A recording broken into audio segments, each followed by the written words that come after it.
Ikaze kurowe tubana umunsi ku munsi mu biganiro bitandukanye mu makuru abagenda avugwa mu busesenguzi ndetse na byinshi byatumye tugutegura kuri YouTube channel ya Bwiza TV bikarushaho kunogera by'umwihariko byibanda ku makuru abagenda avugwa mu busesenguzi na byinshi bigenda bitangazwa mu Rwanda mu karere muri Afrika ndetse no ku isi muri rusange by'umwihariko ngushishikariza kuri wowe utarakora subscribe ukibona inkuru zacu bwa mbere nakubwira ni kora subscribe nawe wayikoze ni by'agaciro cyane kuba wagenda duha ibitekerezo muri commentaire tushobora kujya tubana tunahana ibitekerezo ku nkuru nyinshi tujya tubategura ndetse tukanabagezaho muri aka kanya by'umwihariko ndaje ngo tuganire ku nkuru ziri kugenda zivugwa aho by'umwihariko Donald Trump yaje kuba yagira icyo atangaza ku matora ya Leta Zunze Ubumwe za Amerika nyuma yuko bitangajwe ko yatsinzwe by'umwihariko dore ko yari amaze igihe atagaragara mu ruhame kabe yagira icyo atangaza ndakubwira ko kandi Barack Obama yaje kuba yayishura ko kuba perezida wa Leta Zunze Ubumwe za Amerika byari musenyeye urugo rwe n'umugore we Michelle Obama ni mu gihe kandi mu gihugu cya Uganda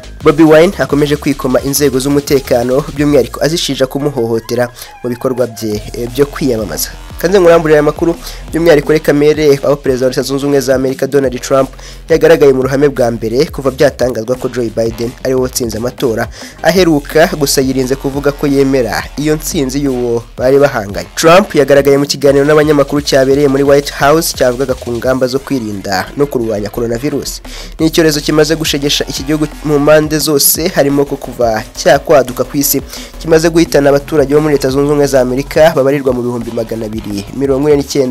249,75 mu gihe abanduye bo barenga miliyoni 11,34 n'abantu 364 ndetse imibare ikomeza kugenda izamuka umunsi ku wundi muri iki gihugu cya Leta Zunze Ubumwe za Amerika. Trump yabwiye abanyamakuru ko nta buryo na bumwe bushoboka bwatuma asubiza igihugu muri gahunda ya guma mu rugo nubwo ubwandu bukomeje kugenda bwiyongera aho yaje gutangaza ko nta mpamvu n'imwe ishoboka ndetse ifatika yaza gutuma abaturage abasubiza muri gahunda ya guma mu rugo. Gusa bwavugaga ko byavuye mu matora yabaye kwa gatatu Gushyingo nabwo yagize icyo atangaza aho yagize ati ibizaba byose mu gihe kiri imbere nta wamenya ubuyobozi buzaba buriho tuzaba tubireba ariko icyo nababwira nuko ubu buyobozi butazashyiraho guma mu rugo. Nibyo Donald Trump yaje kuba yatangaza ku matora ya Leta Zunze Ubumwe za Amerika aho yaje kuba yatangaza ko ibizaba byose mu gihe kiri imbere nta wamenya by'umwihariko ku buyobozi buzaba bushyirwaho by'umwihariko atangaza anagira icyo avuga ku matora. Ni mu gihe kandi yaje gutangariza abaturage ko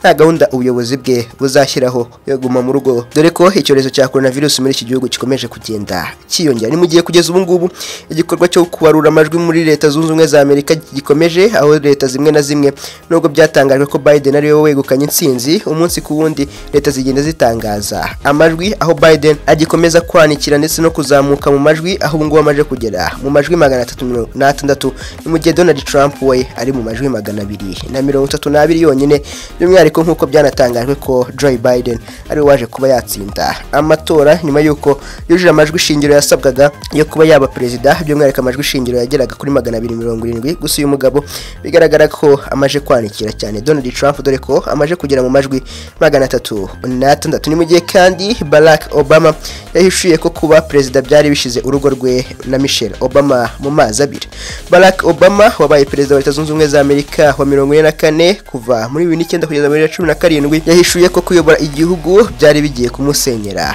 urugo. Ibi ngibi yabitangaje mu gitabo yise A Promised Land kizajya hanze mu cyumweru gitaha ariko kimwe mu bintu biteye amatsiko birimo n'uburyo umubano we na Michelle Obama wari ugiye kuzamo agatotsi kubera kuba perezida. Obama yavuze ko impagarara zidasanzwe zatangiye kuba ku mugore we kandi zigahoraho agahora adatuje. Yakomeje avuga ko umugore wageze aho akamurakarira ku buryo urugo rwabo rwari rugiye gusenyuka kuko yatekerezaga ibihe bari barabanyemo mbere bitazagaruka kuko bari bameze nk'abafungiranye mu nkuta za White House by'umwihariko bigatuma arushaho gutekereza ko ibihe yabanyemo n'umugore we bitazongera kugaruka. yavuze ko yagize ukwicuza mu majoro menshi iyo yabaga aryamye iruhande rw'umugore we atekereza ko ibihe bye byiza n'umugore we bya mbere yuko aba perezida byagiye. Mu magambo yatangaje agira ati icyo gihe buri kimwe hagati yacu cyari kirimo umucyo, igihe inseko yahoraga kandi urukundo rwacu rwari rumeze neza nta nzitizi zirimo. Umutima wanjye wahitaga ugira intekerezo yuko ibyo bihe hari igihe bitazagaruka. Ni mu gihe iki gitabo cya Barack Obama yahishuyemo ibingibi gifite amapaje 738 kizajya hanze mu cyumweru gitaha. Bimwe mu bintu biteye amatsiko bizaba birimo harimo ibyaranze amatora yo mu mwaka wa 2008, irondaruhu, kandi byanze bikunze hazanagaragaramo icyo atekereza kuri Donald Trump waje kuba yamusimbura kuva mu mwaka wa 2017, dore ko kugeza iyi saha uwamubereye vice president ari we wanatsinze amatora. Umwaka wa 1992 niwo wabaye intangiriro y'umunezero udasanzwe urukundo rwa Barack Obama na Michelle Obama, kuko aribwo bahamije isezerano ryo kubana karamata nk'umugabo n'umugore. Uyu muryango kugeza ubu ngubu ufitanye abana babiri aribo Maria Anne bavutse mu mwaka wa 1998 na Natasha bakunze kwita Sasha bavutse mu mwaka wa 2001. Ni mu gihe kwa gatatu kwakira mwaka wa 1998 nibwo Barack Obama na Michelle Obama bashyingiranywe imbere y'amategeko ndetse n'imbere y'Imana nyuma y'imyaka igera kuri 3 bari bamaze mu rukundo, dore ko uyu mugabo yaje kuba yatangaza ko urugo rwe na Michelle Obama rwari rugiye kujya mu mazi abiri kubera kuba perezida wa Leta Zunze Ubumwe za Amerika. Ni mu gihe kandi mu yindi nkuru nakubwiye ko ndi kugezeho Depite Robert Kyagulanyi uzwi cyane nka Bobi Wine uri mu bahatanira kuyobora leta ya Uganda, aravuga ko inzego zishinzwe umutekano za Uganda zamutangiriye kugira ngo atajya gukora ikiganiro kuri mu maradiyo zo muri kiriya gihugu yari yamutumiye. Uyu munyapolitike ukunze gushinja inzego zishinzwe umutekano kumuhohotera we n'abayoboke be, avuga ko abasirikare n'abapolisi bamuhejeje kuri imwe muri bariyeri ndetse bakaba bamaze umunsi wose bakubita abamushyigikiye. Abinyujije ku rukuta rwe rwa Twitter yagize ati turacyafatiwe kuri bariyeri n'abasirikare n'abapolisi nubwo twari dufite ikiganiro cya radiyo cyari giteganyijwe saa 9 z'umugoroba. Badukumiriye kukijyamo bamaze umunsi wose bakubita abantu bacu none banze ko tuvugira kuri radiyo. Ubu butumwa Bobi Wine yatangaje yabushyize ku rukuta rwa Twitter werekejwe n'amafoto y'abasirikare n'abapolisi, akavuga ko ari bo bamutangiriye. Ni mu gihe kandi Bobi Wine, Patrick Omuriarati uhagarariye ishyaka rya FDC ndetse na General Henry Tumukunde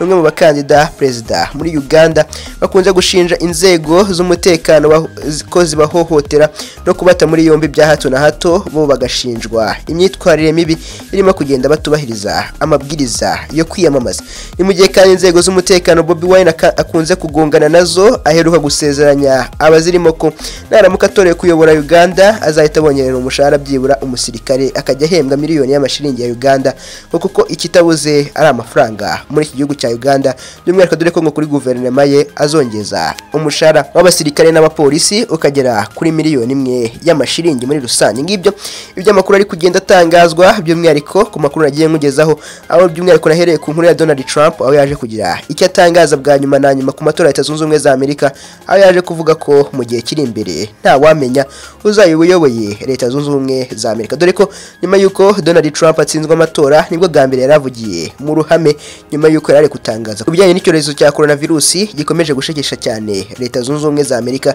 dore ko Donald Trump yagiye avugwa n'amakuru menshi yuko nyuma yuko amaje gutsindwa amatora n'umugore we ashobora kuba agiye kuba yamusezerera akaba yakaka gatanya mu nkiko bakaba batandukana byemewe n'amategeko. Ni mu gihe kandi naje kugarukira ku nkuru by'umwihariko ya Michelle Obama ndetse na Barack Obama, aho Barack Obama yaje gutangaza ko urugo rwe rwari rugiye mu mazi abira kubera kuba perezida wa Leta Zunze Ubumwe za Amerika. Ni mu gihe kandi naje kubwira ku nkuru ya Bobi Wine ukomeje guhatana mu matora yo kuyobora leta ya Uganda, aho akomeje kwikoma inzego z'umutekano muri iki gihugu, by'umwihariko agenda atangaza ko zikomeze kugenda zimuhohotera we n'abayoboke be, dore ko we yatangaje ko zari zamufatiye kuri bariyeri we n'abayoboke be, by'umwihariko magambo yashyize ku rukuta rwe rwa Twitter ndetse abiherekeje n'amafoto. Ngiye nguko by'umwihariko nyuma yo kumva aya makuru ushobora kugira igitekerezo duha muri commentaire, nyuma ya byinshi cyane tukubwira kuri YouTube channel ya Bwiza TV, aho ushobora kugira nawe igitekerezo duha muri commentaire tukarushaho kugenda tubana tunahana ibitekerezo. Ni by'agaciro cyane kuri wamaye umwanya wawe kuva aho nahereye kugeza aho ngiye gusoreza ahangaha, nkomeza kukubwira ni mukomeze mugubwe neza, muhahe muronke amahoro y'Imana abane nama.